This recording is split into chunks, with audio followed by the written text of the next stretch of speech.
Supreme court में सिब्बल चिल्लाए, CJI भड़कते नजर आए।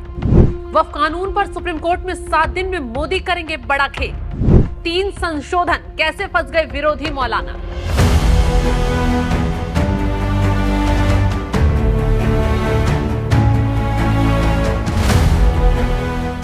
नमस्कार, आप देख रहे हैं एनएमएफ न्यूज में आपके साथ शबनम। सुप्रीम कोर्ट वक्फ कानून के खिलाफ लगी याचिकाओं पर करीब 46 मिनट तक सुनवाई करता रहा। कोर्ट में काफी देर तक गहमागहमी चली। दोनों पक्षों के वकील अपनी अपनी दलीलें रखते हुए बुरी तरह भिड़ते नजर आए। लेकिन इसी बीच वक्फ कानून में बदलाव के पॉइंट को लेकर कपिल सिब्बल सबसे ज्यादा शोर मचाते नजर आए। कपिल सिब्बल ठीक उसी तरह हड़बड़ी कोर्ट में दिखा रहे थे जैसे शुरुआत में उन्होंने याचिका लगते ही सीजेआई के आगे दिखाई थी और फटकार भी खाई थी। ऐसे ही दूसरे दिन वक्फ कानून पर सुनवाई के दौरान कपिल सिब्बल ने किया, लेकिन इस बार सीजेआई ने भरे कोर्ट में सिब्बल की बोलती ही बंद कर दी। दरअसल सुप्रीम कोर्ट की 3 जजों की बेंच केंद्र सरकार के जवाब के लिए फैसला सुना रही थी। जैसे ही कोर्ट फैसला सुना रही थी तभी बीच में सिब्बल बोल पड़े तो मुख्य न्यायाधीश संजीव खन्ना ने उन्हें तुरंत टोक दिया और कहा, बीच में मत बोली। दरअसल हुआ ये कि सीजेआई संजीव खन्ना अपना फैसला सुनाते हुए कह रहे थे वक्फ घोषित संपत्ति और रजिस्टर्ड संपत्ति को पहले की तरह बने रहने दिया जाए। तभी सिब्बल बीच में ही बोल पड़े क्योंकि ज्यादा ही उत्साहित नजर आ रहे थे। वक्फ बाय यूजर भी लिखिए। सीजेआई ने उन्हें टोकते हुए तुरंत कहा, मैं आदेश लिखवा रहा हूं, बीच में मत बोलिए। सॉलिसिटर जनरल तुषार मेहता ने कहा, सरकार 7 दिन में जवाब दाखिल करना चाहती है, तब तक बोर्ड या काउंसिल में कोई नियुक्ति नहीं होगी। यानी कि 7 दिन में मोदी सरकार से जवाब उन संशोधनों पर मांगा गया जिसको लेकर विपक्ष और विरोधी मौलाना लगातार विरोध कर रहे हैं, सुप्रीम कोर्ट में गिड़गिड़ाते हुए नजर आ रहे हैं। ऐसे में अब 7 दिन की कोर्ट की मोहलत पर मुस्लिम पक्ष और विरोधी मौलाना ऐसे खुशी मना रहे हैं जैसे कोर्ट ने वक्फ कानून रद्द कर दिया हो, जैसे कोर्ट का फैसला मुस्लिमों के पक्ष में आ गया हो। लेकिन एक बात विरोधियों को समझनी होगी कि केंद्र को मिली 7 दिनों की मोहलत में मोदी सरकार ऐसा खेल करेगी कि कब सुप्रीम कोर्ट में चीजें पलट जाएंगी किसी को मालूम नहीं पड़ेगा, क्योंकि मोदी सरकार पूरी तैयारी के साथ इस कानून को लेकर आई है। बाकायदा इसे बनाने के लिए तमाम मुस्लिम संगठनों की सलाह मशविरा भी लिया गया है। तो ऐसे में अब इन 7 दिनों में वही फाइल कोर्ट में रखी जाएगी जिसमें बतलाया गया है कि कैसे क्यों बदलाव कर इस कानून को अमल में लाया गया, क्यों अधिकारी को बैठाने का फैसला लिया गया और क्यों इसकी संपत्तियों की जांच बेहद ही जरूरी है। किस पर इस कानून से सबसे बड़ा प्रहार होगा, क्योंकि प्रधानमंत्री मोदी बार बार ये कहते नजर आ रहे हैं कि वक्फ कानून से आम मुसलमानों को नहीं बल्कि माफियाओं को चोट पहुंचेगी, जिन्होंने अपनी जेब भरने के चक्कर में मुसलमानों को गरीब बना दिया। वक्फ के नाम पर लाखों हेक्टेयर जमीन पूरे देश में है। इस जमीन, इस प्रॉपर्टी से गरीब का, बेसहारा महिलाओं बच्चों का भला होना चाहिए था। और आज ईमानदारी से उसका उपयोग हुआ होता तो मेरे मुसलमान नौजवानों को साइकिल के पंक्चर बना करके जिंदगी नहीं गुजारनी पड़ती। लेकिन इससे मुट्ठी भर भू माफिया का कोई भला हुआ। पसमानदा मुस्लिम इस समाज को कोई फायदा नहीं हुआ। और ये भू माफिया किसकी जमीन लूट रहे थे? ये दलित की जमीन लूट रहे थे, पिछड़ों की जमीन लूट रहे थे, आदिवासी की जमीन लूट रहे थे, विधवा महिलाओं की संपत्ति लूट रहे थे। सैकड़ों विधवा मुस्लिम महिलाओं ने भारत सरकार को चिट्ठी लिखी, तब जाके कानून की चर्चा आई है। वक्फ कानून में बदलाव के बाद अब ये गरीबों से जो लूटा जा रहा है वो बंद होने वाला है।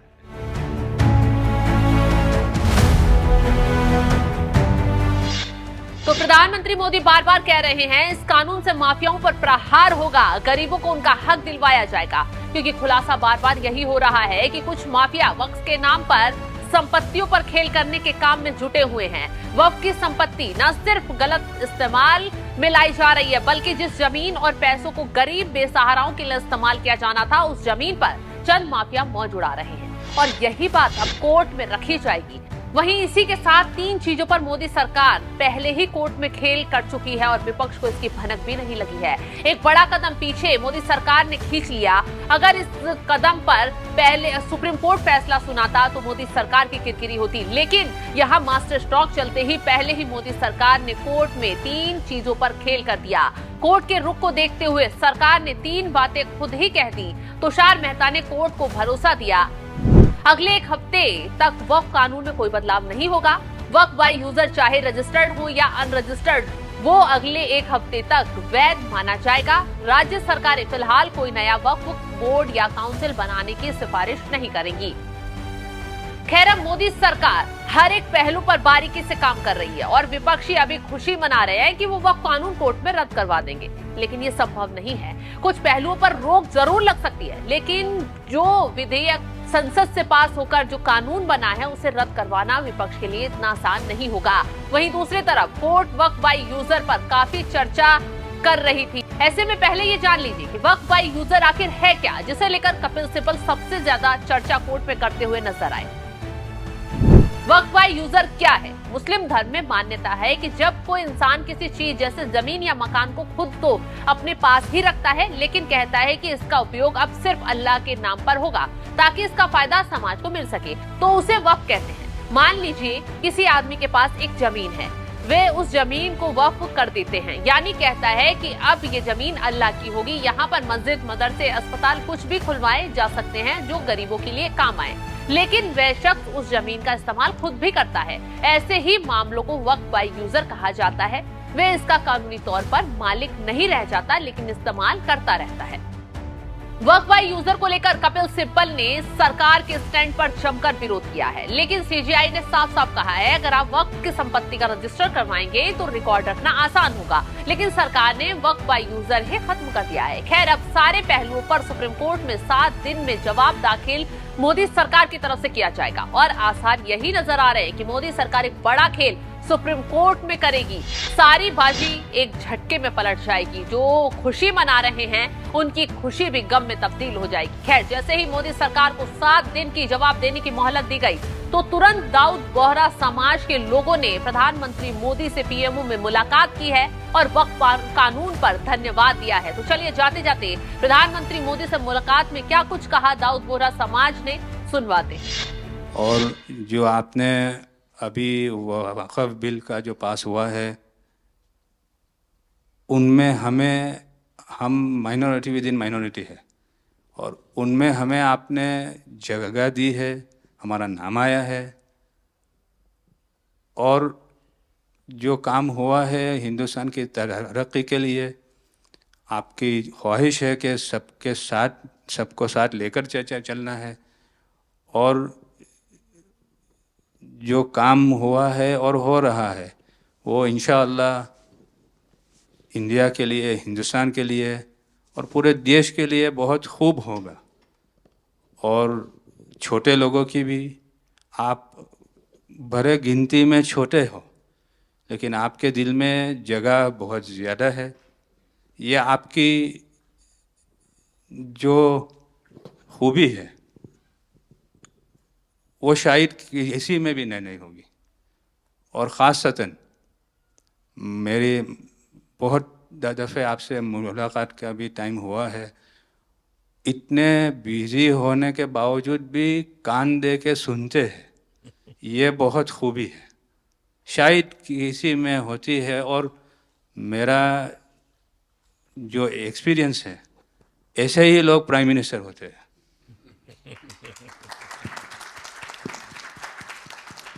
સાહેબ, વક્ફ અમેન્ડમેન્ટ બિલ આપ લઈને આવ્યા, 75 વર્ષમાં પહેલી વાર આ કમ્યુનિટી, બીજા મુસ્લિમ કમ્યુનિટીને કોઈએ સાંભળ્યું છે, કોઈએ એકનોલેજ કર્યા છે। સાહેબ, मैं आपने एक वाक्य कहूँ, भिंडी बाजार में हमारो एक प्रोजेक्ट चाले है। हमारे प्रोजेक्ट में एक जगह है भिंडी बाजार के अंदर जो हमने 2015 में खरीदी। हम मालिक हैं, बहुत मेहनत से खरीदी। उस जगह को 2015 में लिया, 2019 में कोई नासिक का और अहमदाबाद का शख्स जाके बोलता ये जगह वक्फ है। वक्फ तो वहाँ पे तो लोग रहते हैं, टेनेंट्स है, दुकानें हैं। एक 700 स्क्वायर फीट जगह पे कोई नमाज पढ़ता होगा जो कम्युनिटी हॉल होता है।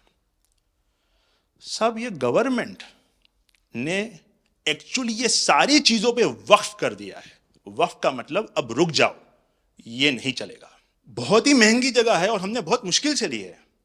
2019 के अंदर कोई थर्ड पार्टी, इसका कोई लेना देना नहीं है, वो जाके ये जगह को वक्फ कर देता है। तो सर कानून में बदलाव तो लाना होगा। जैसे हम देखते आ रहे हैं कि गरीब महिलाएं हो, कम्युनिटी विमेन हो, ये अगर पैसा आवक हो रही है और कानून में बदलाव आ रहा है, उसका फायदा कहीं ना कहीं पहुंचना चाहिए। तो ये सारे विजन जो गवर्नमेंट ने लिए हैं, दाऊदी बोहरा कम्युनिटी उसका बहुत सपोर्ट भी करती है और आपसे बहुत शुक्रगुजार हैं हम इस चीज़ के लिए कि आपने हमें एक्नॉलेज भी किया। हमने इसके अंदर एक्सक्लूजन मांगा है कि हमको इस वक्फ एक्ट के जुरिडिक्शन में नहीं रहना, and we want to be govern by a trust act और अ सेपरेट एक्ट। जैसे मुझे साहब ने गाइड किया है कि आपने गाइड किया है, आगे का 100 साल देख के कोई भी काम करना चाहिए। हम उसी राह के ऊपर इसकी